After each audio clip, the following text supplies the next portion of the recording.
el suplemento Radar, libros con una novela que recorre a través de vestidos distintas historias de mujeres. Estoy hablando de El hombre más lindo del mundo. Estoy hablando de la autora Malena Martinic Magán, que ya tenemos acá con nosotros, mi querida gran amiga, que escritora además. Vamos a conversar largo y tendido. Bienvenida, Malena. Hola, Basualdo de mi corazón, ¿cómo estás? Qué alegría verte y escucharte. Qué placer. No, el placer es para nosotros y además porque seguramente como toda artista y todo artista tenés que hacer todo lo que está debajo del sol para sobrevivir y te hiciste un ratito para nosotros y te agradecemos tanto. Sí, vas a escuchar, van a escuchar. Disculpen, van a escuchar por ahí cierto ruido de fondo porque estoy en un colegio. Claro, Entonces, si es recreo, vamos a tener que subir el tono de voz. Pero bueno, que estoy en el maravilloso, colegio muy maravilloso, feliz. maravilloso. Bueno, me estás dando el pie, pero Dale. este pie que me estás dando, tenía pensado arrancar por otro lado, pero me gusta cómo se conjuga el mundo imaginario, el mundo de la ficción, el mundo de la escritora, porque sos una autora, si bien no sos prolífera, es una autora que está constantemente participando de distintas actividades culturales. Sos un referente. En Colombia sé que te leen muchísimo, esas cosas raras que pasan, ¿no? Que Sí. uno en otro país es leído. Sé que sos muy querida y muy leída. ¿Cómo se conjugan estas dos cosas? ¿Cómo haces? Mira, yo creo que no es tan diferente. También sabemos que las instituciones son una ficción, ¿no? Ujú.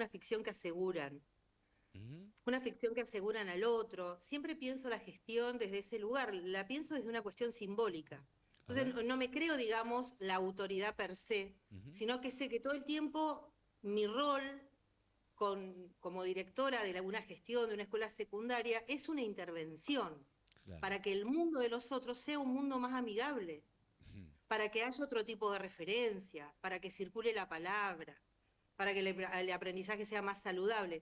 Si uno manejara esto como creyendo que es una realidad absoluta y que tiene ciertas normas que no se mueven y que entran en crisis constantemente, eh, no resulta como un lugar en el que yo podría, por ejemplo, seguir estando. Estoy porque me permite jugar, incluso jugar con la palabra de la directora, Qué ¿no? lindo, qué lindo. Cuando yo concursé este cargo, yo tenía rastas. Sí.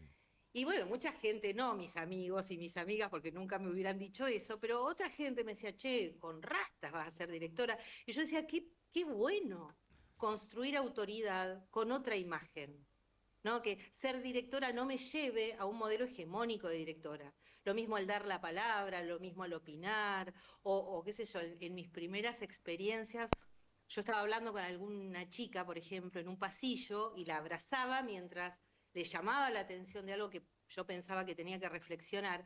Y una profe una vez pasa y me dice, pero que vos los retás abrazándolos. Y sí, y me parece que esa es la convicción, ¿no? Como poder jugar y otorgarle a las instituciones que tratan siempre de dominarnos, bueno, uno está en estas instituciones para implantar algo de eso, pero pensar que el estilo puede ser diferente. Y en el estilo está el juego. Así que yo te digo, no me resulta una cosa Qué bueno eso, Malena, tan que lejana. acabas.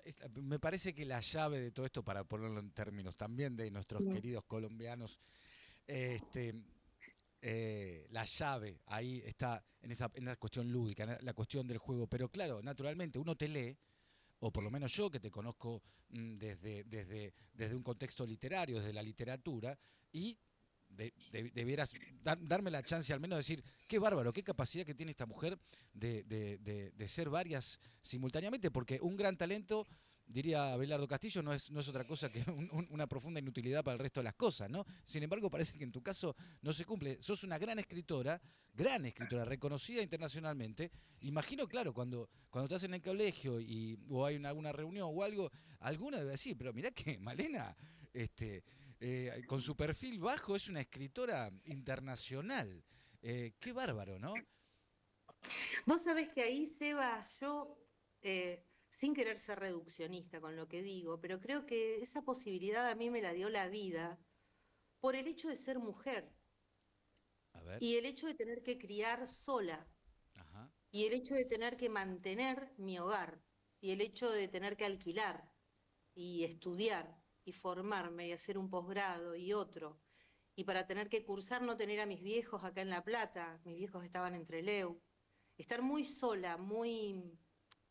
Sí, y con una exigencia, quizás una autoexigencia, que bueno, eso uno lo trabaja en sus espacios de análisis, quizás una autoexigencia que me llevó a realmente desarrollar ciertas habilidades y quizás ninguna a fondo, que en eso coincido con Abelardo Castillo. Quizás eh, no hay ninguna habilidad desarrollada a fondo, quizás es eso, pero poder hacer varias cosas y ser exigida en esas cosas, creo que tiene que ver también con mi condición de mujer. ¿Qué cosa, Malena, esto que acaba de decir? Porque vos fíjate, la mayoría de todas las autoras que leemos, las escritoras de este siglo, del siglo anterior, de la historia, te diría, de las escritoras, eh, todas han atravesado por las mismas cuestiones que parecieran el impedimento, que no lo es, pero que cuando lo comparás con el universo masculino, naturalmente, no aparece, bueno, mira, tengo que escribir, porque no sé por qué, te imagino escribiendo mientras tu bebé en aquella época estaba llorando, estaba despertándose. Te imagino dándole el pecho y corrigiendo una novela, un poema, un ensayo, una crónica, ¿no? Es, Y además con ese desgaste, Sebas, que justamente ayer en una reunión de amigas yo lo traía, eh, ese desgaste que hace que, por ejemplo, yo sepa cuánto de jabón líquido hay en mi casa. sí. Porque además de todo lo que haces, tenés que pensar cuándo se te termina el jabón. Porque no podés ir a lavar la ropa y no tener jabón líquido. Entonces, ¿A qué está venía bien. la conversación con esas amigas? ¿Y cómo llegaste a, a eso que me encantó? A ver. Es el desgaste, o sea, es esta cosa de estar todo el tiempo sabiendo que puede haber un incendio, ¿no? Como una madre bombera, una directora bombera, una amiga bombera, siempre preparada para salir ya a resolver y tener una lista de cosas en el trayecto de mi trabajo a mi casa que tengo que ir resolviendo para llegar a mi casa y quizás ahí ponerme a escribir. O quizás tener que salir de mi casa para escribir, ejercicio que hice mucho tiempo y que en la última novela lo hice muchísimo, en Mi abuela no tuvo orgasmos, Sí. que era irme a un café. Porque acá en mi casa, en el lugar donde que habito, no se podía porque era Claro, a eso era me todo el tiempo refería. una demanda A eso me refería. que bueno, nunca me quejé de esa demanda, pero la verdad que ha sido una vida, es de eso, a eso llegué ayer con mis amigas, ¿no? Cuando uno mira así un poquito de reojo, ha sido una vida de mucho, mucho esfuerzo simbólico. Y te hablo de ser una mina que los papás la pudieron estimular para que venga a estudiar, vine a estudiar y si bien trabajé desde el primer año, pude alquilar, pude recibirme, pude hacer un montón de cosas, pude autogestionarme y editar mis primeros libros, pude acceder a Dalmiro Sáenz, porque pertenezco a una suerte, a una burguesía. Si no, no quiero ni, no me lo puedo poner a pensar, ¿no? Pero cómo, mientras Marcos Maldonado, con la operación técnica, le mando un abrazo, Miquel, lo tengo acá enfrente, le mando un abrazo porque son 30 centímetros.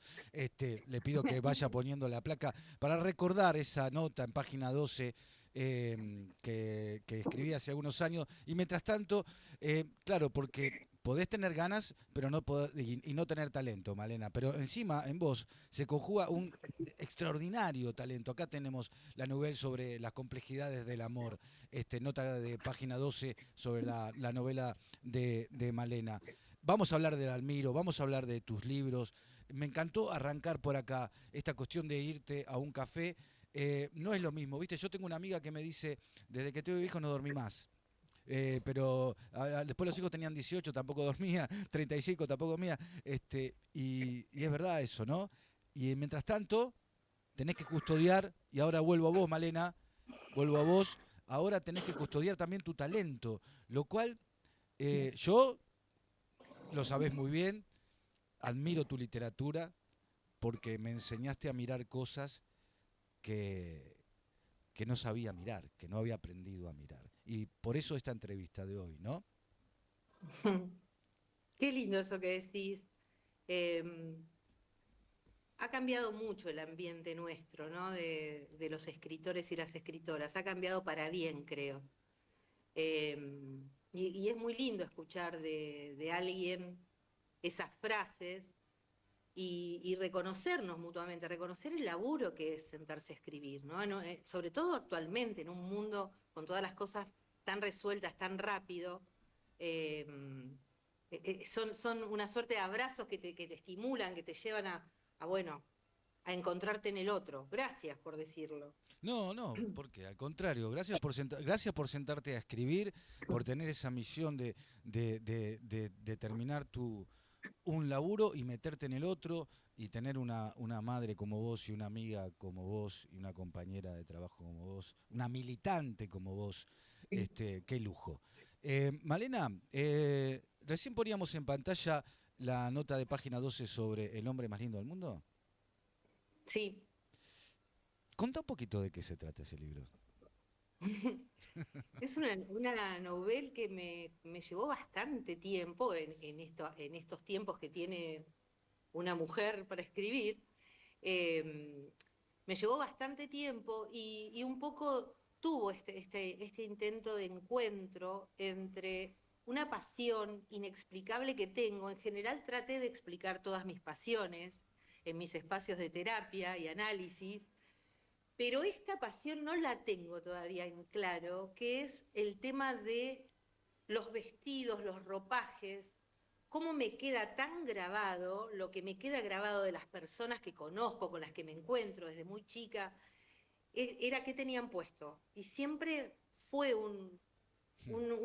una imagen que me colgó la ropa, cómo se mueve la ropa sobre los cuerpos, cómo caen las telas, cómo se agarra una cartera, cómo es el vuelo de una falda, el ruido que hacen las faldas cuando se camina, desde muy pequeña. Y un poco tratando de revisar eso de los vestidos a lo largo de la historia y en diferentes culturas, me pareció como un buen guiño para desarrollar historias de amor a partir de ciertos vestidos. Hace muchos años yo había empezado a buscar vestidos y tenía una tienda vintage, no con el afán de comercializar solamente, sino de poder encontrar ciertas marcas en la ropa. Aprendí mucho de la cultura mirando las costuras de las prendas, las Ujú. costuras. Sí.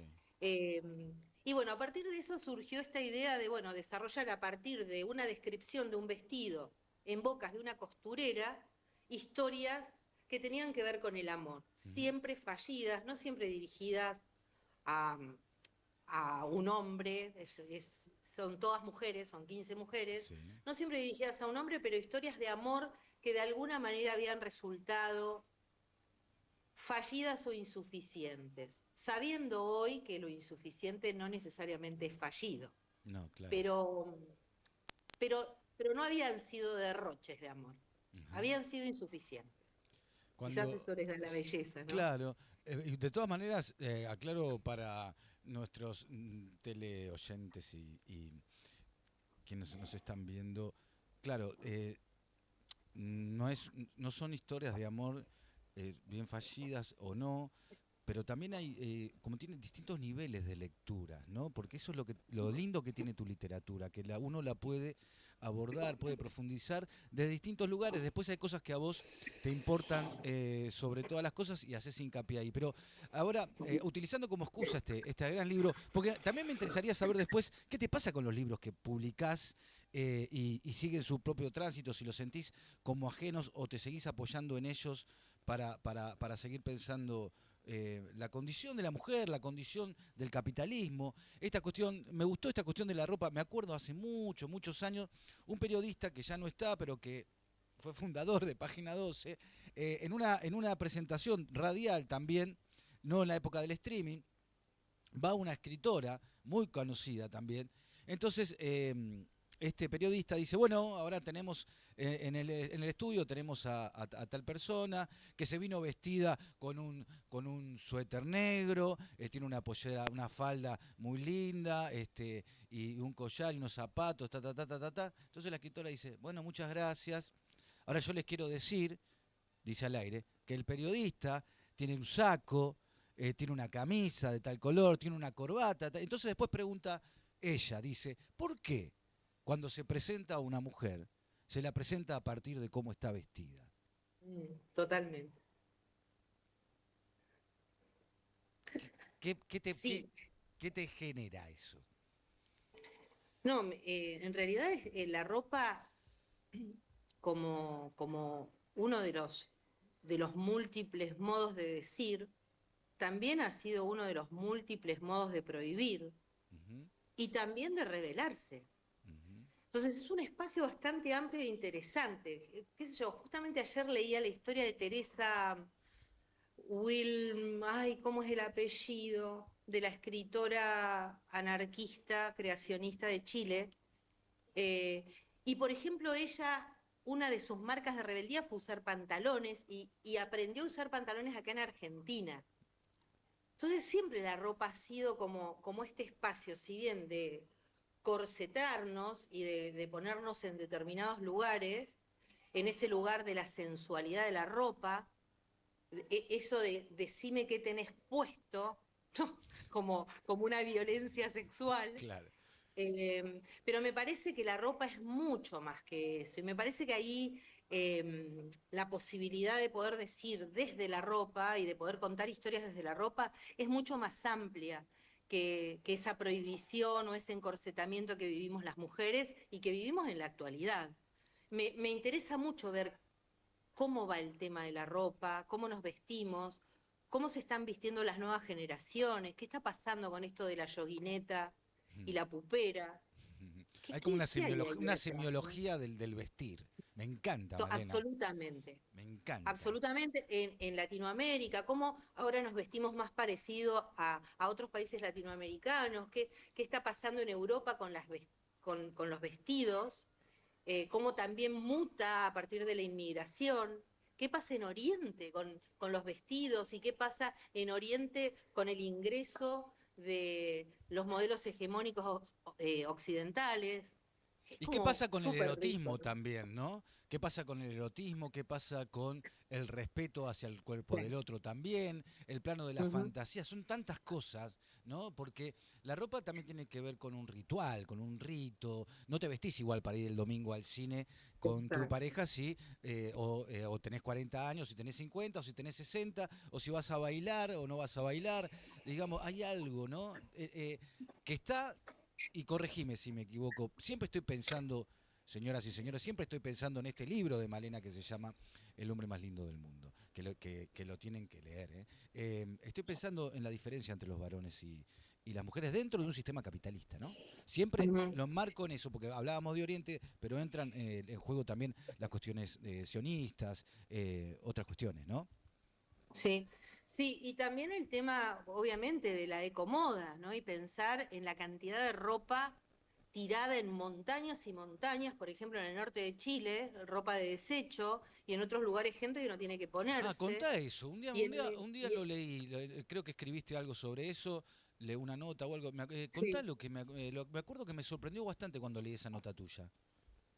sí, no hay solamente en el norte de Chile, hay varios espacios de desecho de ropa, de kilos y kilos de ropa que se amontonan, y una industria perversa que sigue cambiando la moda con el objetivo en este fat moda, tiene un nombre que ahora no me sale para decirlo bien, pero en esta rapidez, ¿no? De donde esta temporada se usa una cosa, la que viene se usa otra y ya otra y ya otra, y nos van imponiendo diferentes maneras de vestirnos, con una cantidad de desecho que ecológicamente es un horror, y por eso la aparición también de ciertas acciones concretas que tienen que ver con el reciclado de la ropa. Claro, claro. Vos sabés que cuando me llevas a esto yo también pensaba, yo me crié en la paternal, ¿viste? Y en esa época había una diferencia entre las amigas y las madres de las amigas en su vestimenta. Las madres de mis amigas, a lo mejor si se separaban o no, pero no buscaban el guardarropa de la hija mayor. Un tiempo lo vi esto, Ujú. y recordando tu novela, recordando tus artículos, recordando tus conferencias, me preguntaba, ¿no? ¿Cómo está esta cuestión de que también lo implica el sistema, esta cosa de la juventud que se impone a partir de lo nuevo, de lo novedoso, de la moda que esto vos estás marcando, y, y que cae sobre la mujer ese peso? Siempre sobre las mujeres, sobre los cuerpos de las mujeres y, y desechando la historicidad de los cuerpos, de la ropa, de las palabras, de los libros, ¿no? Siempre Ujú. desechando la historicidad de las cosas. Claro. Entonces, eso me parece como muy Vos decís importante, los si algo recuerdos, podríamos hacerlo, la es historicidad, reivindicar un poco eso. te referías también a los recuerdos en la historicidad o en el plano social? Sí, mira, me refiero a los recuerdos, a la memoria, a los cuerpos viejos que tienen historia, a las marcas en los cuerpos, Mm, qué a las lindo, ropas, qué lindo. ¿no? Como cómo se aleja toda la línea histórica y de la memoria, se aleja de lo bello pensándolo desde lo hegemónico, donde parecería que lo bello es solamente aquello que nació ahora y que es una nueva manera de decir, de hacer, incluso a quienes pertenecemos a otras generaciones, como que, bueno, hay que tener seguidores, hay que activar, hay que estar, hay que ayornarse. No hay frase que deteste más que la de hay que ayornarse, porque es a costo de qué. Claro. A costo de qué, entendiendo que nosotros somos custodios de la historicidad de nuestros pueblos. O sea, Mm, nosotros vivimos, yo viví los 80, los 90, mm, soy testigo. claro. Tengo en mi cuerpo el exilio, tengo en mi cuerpo eh, un amor hijo de desaparecidos, tengo en mi cuerpo un hijo que es nieto de desaparecidos. Claro. Esa es la historia y la quiero cuidar y a veces en este devenir de ayornarse y del hecho de pensar que tenemos que utilizar las nuevas formas de difusión de los discursos, me parece a veces extremadamente eh, penoso, porque no se puede, como decía mi abuelo, no se puede estar en la misa y la procesión, no se puede. Claro, Te claro. puedo decir algo bonito, te puedo escribir una suerte de micro relato súper impactante, pero poner el culo en una silla, construir un personaje, darle vigencia al personaje, que el personaje transcurra a lo largo de la historia, que vaya mutando, que cambie, que me hable, que me lo imagine en diferentes espacios, que sepa lo que me diría si fuera real. Eso es un trabajo que es histórico. Ujú. Sí. Y ahí me parece que estamos en problemas. No sé, tampoco, yo tengo como una mirada un poco distópica, pero a Ujú. veces soy muy exagerada, perdón. No, para nada. Yo voy a atender ahora la exageración que no es tal. ¿Sabés qué creo? Y lo digo en serio, yo creo que El hombre más lindo del mundo debe convertirse en obra de teatro. Yo me voy a Sí, mover para que ese texto, estoy seguro que tengo un montón de amigas y amigos del teatro que les va a interesar muchísimo esta historia, que es una novela, eh, que es El hombre más lindo del mundo. Te llevo para otro lado porque en realidad hay una dale. concatenación que tiene que ver, ¿qué título? Lo de la abuela no tuvo orgasmos. ¿Qué título? Mi abuela no tuvo Mi orgasmo. abuela no tuvo orgasmos, es el título de la novela. Qué gran título. Pero ahora, contá de qué se trata. Bueno, en realidad es no pienso que sea un híbrido pero tan loco que se vayan a encontrar con algo absolutamente novedoso. Pero la realidad es que la construcción de la novela fue a partir de diálogos entre 5 mujeres y 5 personajes que se fueron construyendo a partir de ponerlas a dialogar. Porque son 5 mujeres que estuvieron 15 días esperando un diagnóstico en un departamento, el diagnóstico de una.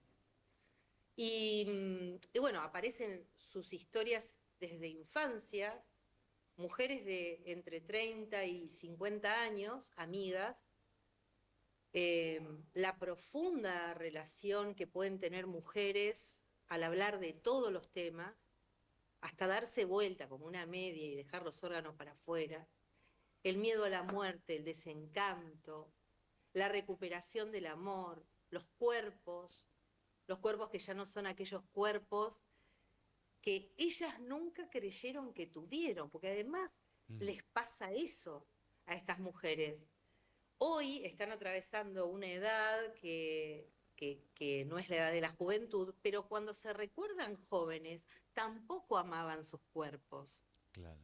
¿No? Qué Como ahí hay interesante. otra lectura para hacer, como siempre nos dijeron que no era suficiente lo que hacíamos, aunque respondiéramos al modelo hegemónico, siempre faltaba algo.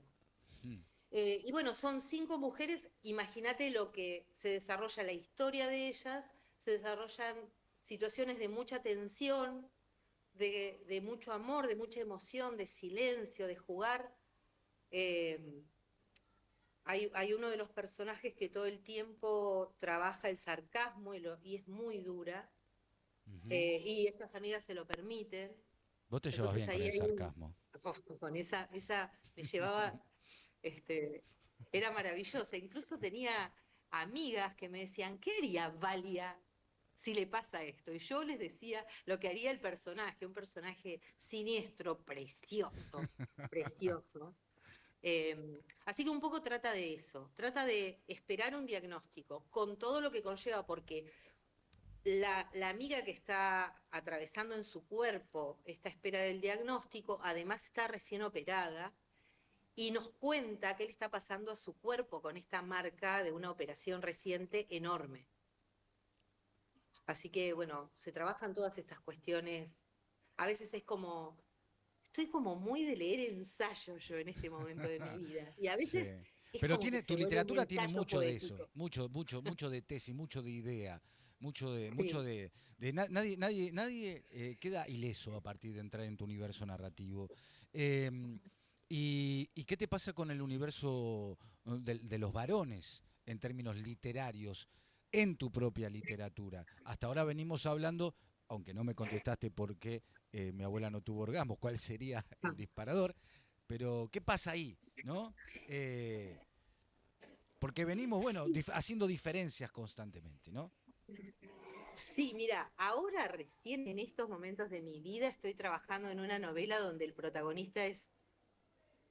uno de los protagonistas es un varón. A ver, no lo puedo creer. Eh, y el universo masculino es un universo que comparto, que adoro en algún punto, me gusta ese ida y vuelta, me interesa. Ujú. Eh, las mujeres me resultan más ricas para describirlas a nivel narrativo.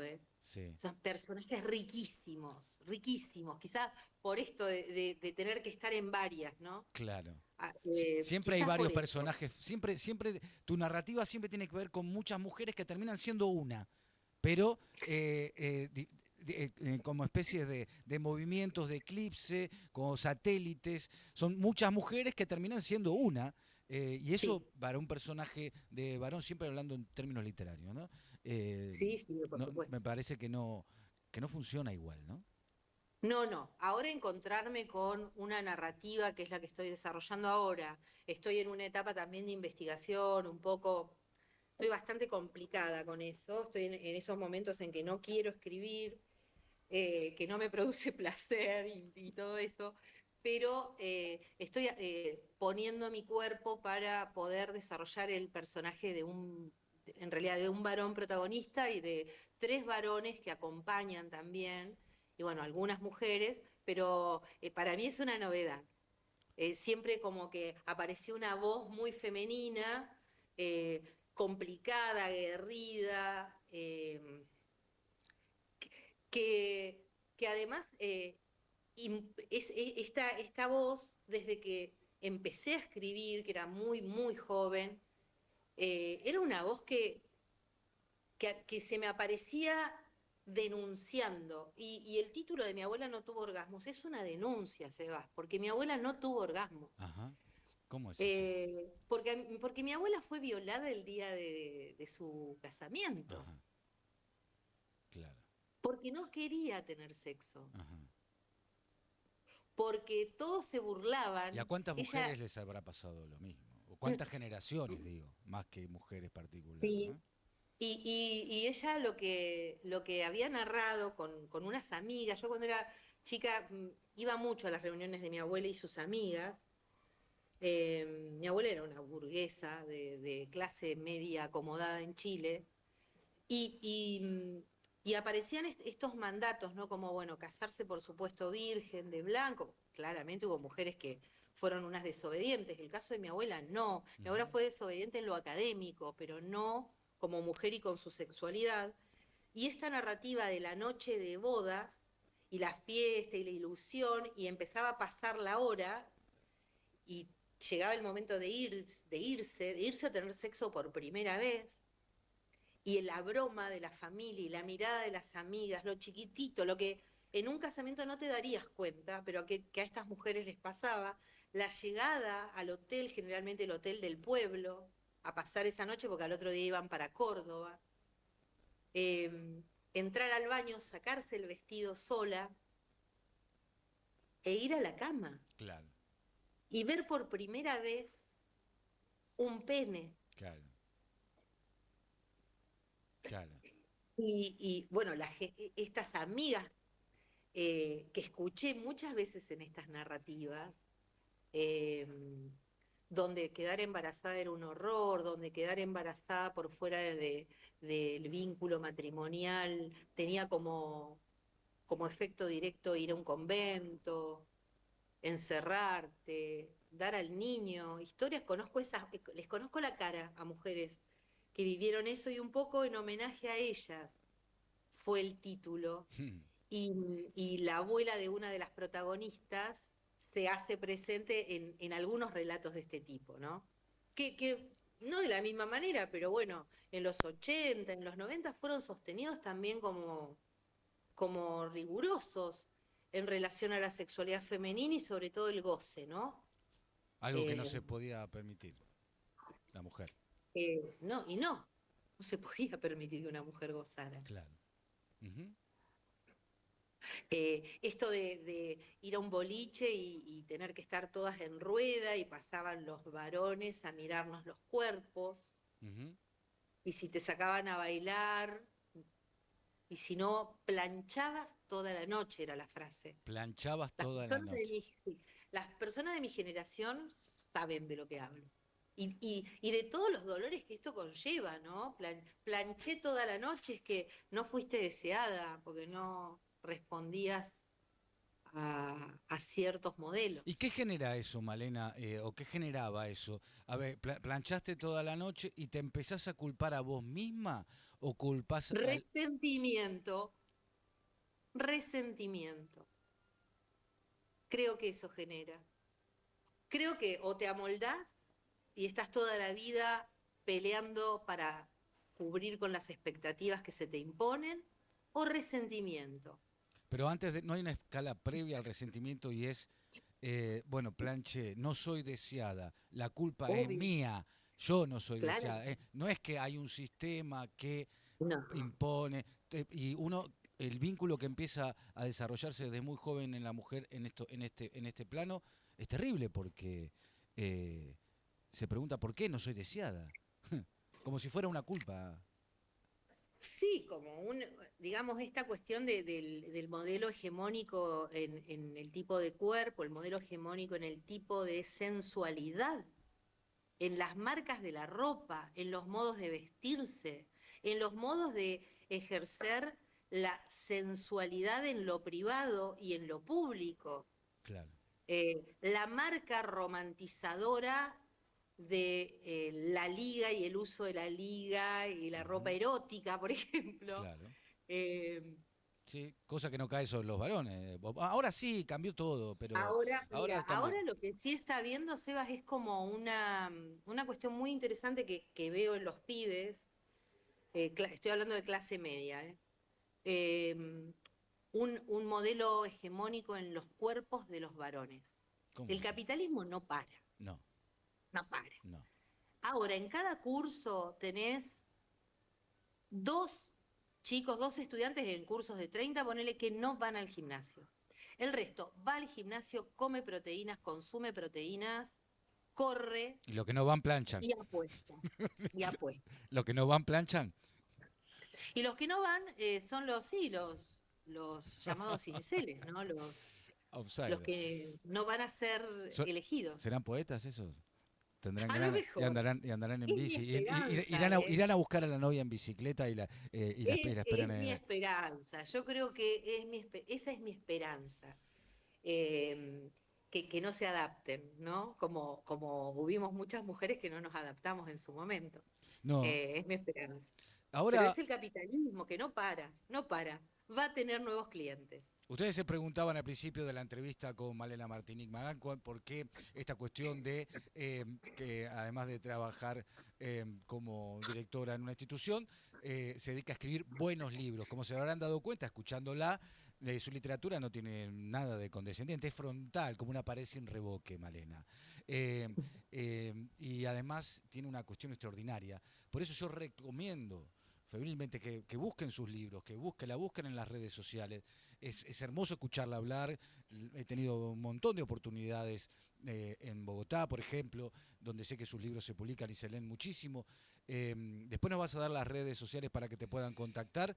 Este programa lo leen todos los editores y las editoras del país y del mundo. Esto es una exageración, naturalmente, pero ¿por qué no serlo? Pero lo que no es una exageración es que sos una gran escritora, y esto quiero decirlo porque me lo han dicho a mí, lo decimos, es como el amor que va y que viene, ¿no? Vos tenés una obligación a esta altura ya, te diría, moral con la literatura. Te pido por favor que sigas escribiendo, porque esa obligación que tenés es tu extraordinario talento para mostrar las diferencias entre leer libros complacientes, leer libros para vender, leer libros que no están respaldadas por la vida de una mujer que ha sufrido, que ha vivido, que ha perdonado, que ha ayudado. Eh, y cuando uno lee tu literatura, cuando uno lee tus novelas, cuando uno lee tus poemas, no es difícil conseguir los libros de Malena. Hoy en día se consigue todo, y vas a seguir escribiendo. Entonces tenés esa obligación, Malena, te lo pido por favor, porque escucharte hablar, y cuando uno nota que lo que decís es apenas el 10% de esta cuestión estética que planteas con tus personajes, de estas visiones de las mujeres donde traes la historia de Chile, Argentina, la dictadura, donde planteas un montón de cuestiones para hacernos pensar, Malena. Entonces, ahora entienden por qué yo iba a entrar por un lado y entro por el otro. Esta cuestión de, bueno, ahora yo voy a esperar que salgas del trabajo y escribas. La abuela no tuvo orgasmos y la ropa y los vestidos y las enfermedades de las mujeres, que también es un tema que solés trabajar. Mm, sí, sí, vos sabés que me pensaba, no sé por qué, pero pensaba que Dalmiro una vez me dijo que tenía que seguir escribiendo, un poco en esos momentos en que uno necesitaba validación, uno sigue siempre necesitando validación y reconocimiento, pero en mis primeros momentos con Dalmiro, que me generaba como una sensación muy incómoda todo el tiempo. Perdón, Malena está hablando así, se está refiriendo nada más y nada menos que a Dalmiro Sáenz, uno de los más grandes escritores de Latinoamérica, 70 veces 7, no, sí, bueno, novelas extraordinarias, y ella dice tranquilamente, Dalmiro, claro, porque tú fuiste su discípula. Sí, yo, viste, su discípula, me decía él. Yo tuve con Dalmiro una relación preciosa. Bueno, Él para me decía ponerle un nombre, discípula y yo le decía, no soy tu discípula Dalmiro, sino que hago es venir acá y te pago. Y él me dijo, a partir de ahora no me vas a pagar más. y no le pagaste más, y Y seguiste no me yendo. cobró, no me cobró más. Bueno, pero Eh, ibas a terminar de contar algo que te dijo Dalmiro, y yo te interrumpí porque soy mal educado. sí, no, me dijo, me acuerdo una vez en un ascensor, me dijo, vos tenés que seguir escribiendo. Bueno, una de las primeras veces que había ido, en el ascensor, y me miró, porque provocador como era Dalmiro, necesariamente provocador, eh, exquisitamente provocador. Y me dijo, pero yo no sé si vos vas a tener la suficiente valentía como para hacerlo. Mm, Y no hay peor cosa que te digan que no vas a poder hacer algo. Obviamente, en mi generación, por lo menos, capaz que ahora en generaciones actuales les decís eso y lo derrumbás. para nuestra generación, que te tiren esa, era como, no. ¿Ves? Por fin alguien que me entiende. Es una cuestión generacional entonces, Es porque, pará, generacional, sí, claro aprovecho, que sí. hija mía, a mi hija más grande que estudia medicina, y yo le digo, no vas a poder, te va a ir mal en el parcial. La Entonces, destruís. claro, pero yo le digo, no te estoy inyectando más ganas de demostrarle a tu papá que vas a poder. Entonces dejé de usarlo, pero eh, vos me entendés. Sí, obvio. Estas provocaciones de Dalmiro, que bueno, es cierto que si no estabas muy armada, si existían muchas dudas, si recién empezabas, quizás hubieran sido lapidarias para mí. Creo que me tocó un Dalmiro Sáenz en un momento en que yo también era como una manera que estaba aguerrida para bancarse a Dalmiro, por algo también creo que lo elegí, por algo seguí yendo, y por algo Dalmiro que hoy aprendí sería tanto con él. catalogado como un machirulo para vos, Mira, hoy. eh, conmigo no lo fue. No, pero en términos generales. No, pues ya Sí, sé en que términos estoy generales, haciendo algo peligroso, que es extrapolar, sacar de un lugar para poner otro fuera de contexto, porque sí. Dalmiro Sáenz es un gran representante de su época literaria, Mm. ¿no? Pero su literatura, yo me refiero a su literatura, no a la Ah, persona. bien, ¿Sí? La bien, bien. literatura, esos cuentos terribles, Mm. ¿no? Que representaban la sociedad de ese momento. Y ahora veo tu Absolutamente. literatura que, de alguna manera, da vuelta al revés esa misma literatura. Absolutamente, y es lo que él todo el tiempo me decía que haga. De hecho, tuvo la generosidad, Sebas, que imagínate, para mí que yo no vengo de la literatura, yo no me formé como profesora de literatura, ni periodismo, vengo de otra formación académica. Sí, la vida. Este hombre, que para mí era, como dijiste vos, un referente, un vanguardista, eh, poder sentarme con él, leerle y que él tuviera la generosidad de llorar cuando me escuchaba leer lo mío. Mira. Entonces era como, y Mm. yo me preguntaba todo el tiempo, ¿por qué llora? Y él me preguntaba, ¿y el amor? Y en esa aparente incoherencia Ujú. eh, me planté para escribir. Te plantaste. En ese lugar había una pregunta de Dalmiro que era continua, que a veces era inconexa, Ujú. y el amor como pidiéndome que lo rescate, Ujú. no un amor romántico, lejos. Sí. El amor, el de la tripa, el amor, ese amor, ese amor, ese amor de ilusión, el amor que nos hace hacer cosas que nunca pensamos que podíamos hacer, nos hace pensar, pensar lo que no pensábamos, el que nos destroza, el que nos desestructura.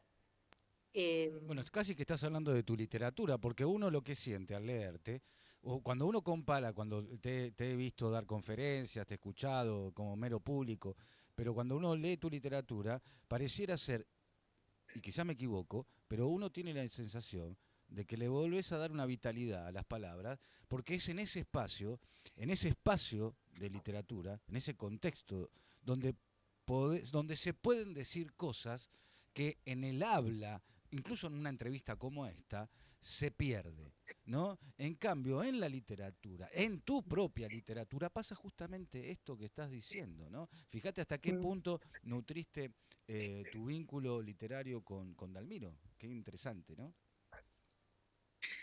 sí, él escribió el prólogo de mi primer libro editado. Yo, Sebas, no pensaba editar tampoco. Yo fui una enfermita que escribió toda su vida, desde creo mis 14 años, a diario. Cuando tenía más tiempo, obviamente que lo hacía mucho más sistematizado, pero antes de pensar en editar, estaba con Dalmiro, que fue quien me impulsó a editar, y él tuvo la generosidad de escribir un prólogo para mi libro, para Amor a la Rabia, que es el primer libro editado. Amor a la rabia. Y, y en el prólogo él habla de una mujer que huye para adelante. Muchas veces me pregunté de qué, y creo que es del amor, Y los personajes hacen eso. Es una, si pudiera, digamos, buscar algo que une a estos personajes que se me aparecen, no soy muy metódica para construirlos, al contrario, soy re pasional, pero son personajes que huyen del amor, pero todo el tiempo se dan vuelta para mirarlo. Sos muy pasional. Se me quiebra la voz cuando lo digo, Sí, imagínate. noto. Decí que voy a terapia, hoy a las 4 de la tarde tengo Muy bien, si, psicoanálisis. si querés podemos hacer una entrevista una vez por semana y te ahorrás una sesión. No, no, no, no, porque esto es peor, porque te estoy llevando a lugares, qué capacidad que tiene la radio, este encuentro, ¿no? Y además con todas las cosas lindas que estás planteando y que yo y solamente quiero mostrarle a la gente que nos sigue. Que vayan a buscar tus libros. ¿Dónde te pueden contactar, Malena, antes de llevarte la última pregunta, las últimas dos preguntas? ¿Dónde te pueden contactar? Bueno, Instagram Malena Martinich Magán, escritora. En Facebook igual estoy, poco porque por la práctica cuelgo también ahí. Hay ¿Tenés gente un grande mail? que utiliza Facebook y que se puede meter, Malena Mariana Martinich Magán. Después hay un blog donde hay bastante microrelato viejo, pero bueno, hay cosas que ¿Tenés un están en mail los para que te libros. puedan contactar? ¿Un mail? Sí, Malena-Martinic con C, @hotmail.com y no pienso salir de Hotmail. Muy bien, es una cosa, vos decís que es ideológica lo tuyo. Basta, basta, basta, Me basta parece de, que poca basta de gente tiene Gmail. Hotmail. No. Pero bueno, Estoy como ahí sosteniendo Hotmail. Y bueno, después por Instagram en general, lo que más utilizo como plataforma es Instagram y ahí me pueden pedir libros, están en Malicia, en Rayuela, acá en están La en diferentes Plata. librerías, acá en Capital Federal también, hay un montón Sí, de librerías que tienen tu obra. Escúchame, te quiero hacer una pregunta porque es muy importante para mí. De paso podés saludar a quienes quieras saludar, que tiene que ver con tu relación con Colombia. ¿Eh? Una sí. relación muy linda que tenés con Colombia. Yo he viajado mucho, aprovecho a mandar besos, quienes saben que se los estoy mandando, pero cada vez que estuve en Colombia presentando un libro o dando una conferencia, surge tu nombre. ¿Qué pasa con Colombia, Malena? No, te digo, Seba, que no sé. Es un lugar a donde he ido muchísimas veces, donde ahora vuelvo en abril. Voy a editar allá, mi abuela no tuvo orgasmo. Así que bueno, voy a estar viajando para la presentación y para una gira. También voy a estar haciendo en Colombia un espectáculo que estoy trabajando con el músico Diego Martes, Ujú. que se llama La vez que morimos de amor. Qué lindo título. Colombia es un país incendiado, pero tan tierno. Tiene esa cosa, Coincido, no me quiero quedar en Gabo, ¿viste? coincido. No, no quiero quedarme en esa reducción, sino es un país realmente incendiado, con una historicidad de lucha, con... me pasaba, ¿no? Que yo revisaba mi propia historia de Chile, Argentina, Uruguay y pensaba en nuestros dolores y nuestra nostalgia en los dolores y esto tan melancólico que tenemos. Y ellos tienen ahí en el cotidiano, lo caliente, la muerte, el miedo, la lucha del pueblo. Mal- Pueblo encendido todo el Y qué tiempo, buena los literatura que docentes. tienen, qué buena literatura que tienen, qué buen cine. Tremenda, Ujú. tremenda literatura, tremenda, tremendos poetas. También. eh, Preciosos y poetas viejos también que han construido una línea histórica de la poesía, por ejemplo, que es increíble, increíble. Ujú. Y me pasa que estoy ahí, me siento en mi casa, siento realmente un amor por ese pueblo, tengo entrañables amigos. Bueno, yo eh, aprovecho, tenés una que yo también, que la quiero muchísimo, Pilar Hernández, Esteban Incapié, editor, a la gente de sí. Favila. Es gente que cada vez que uno va te tratan como si realmente uno se mereciera tanto amor, ¿no? Es increíble. Exacto. ¿Eh? Mucho amor en el medio de la incomodidad. Claro, también. Porque no es un amor burgués, No, es un amor de trinchera, de están trinchera. todo el tiempo sosteniendo. No, es un pueblo El amor de precioso. trinchera me Y encantó. y con un respeto por el lenguaje artístico de la literatura que no es tan habitual en otros países. Es decir, allá llega un escritor, llega un poeta a una escuela y llega una celebridad, una Sí. importancia a la narración oral, a la narración Un escrita. respeto, es esto mismo que yo te estoy prodigando a Sí. vos, este respeto que yo tengo hacia vos, hacia tu literatura, hacia tu sensibilidad, hacia tu maravillosa inteligencia, que me ha ayudado tanto tus libros, ¿no? Leyéndote. Y ya estamos cerrando, Malena, es así la vida. Ay, Para ¿cómo que se sepan pasa el cómo tiempo? soy. Queda un minuto al aire y gracias, porque sé que estás con un montón de cosas, con un montón de proyectos y en para que sepas cómo soy, no podía faltar. Gracias, Seba. Te digo, gracias por el espacio, por escucharme y por seguirme lo que voy diciendo, por ser tan buen interlocutor, tan buen preguntón, eh, por interrumpirme.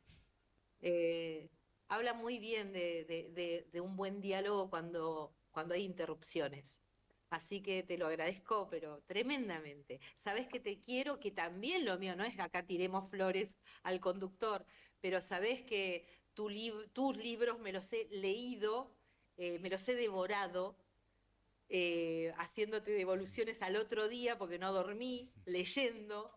Sabes que admiro claramente tu literatura y te admiro como persona y tenemos alguna cosa escrita juntos También, que tiene que también. salir. Va a tener que salir. Eh, Va a tener ha que sido, salir. pre- ha sido precioso trabajar también con vos, conocerte y que hoy me invites ni a hablar, tener espacio para hablar y 1 hora es un montón.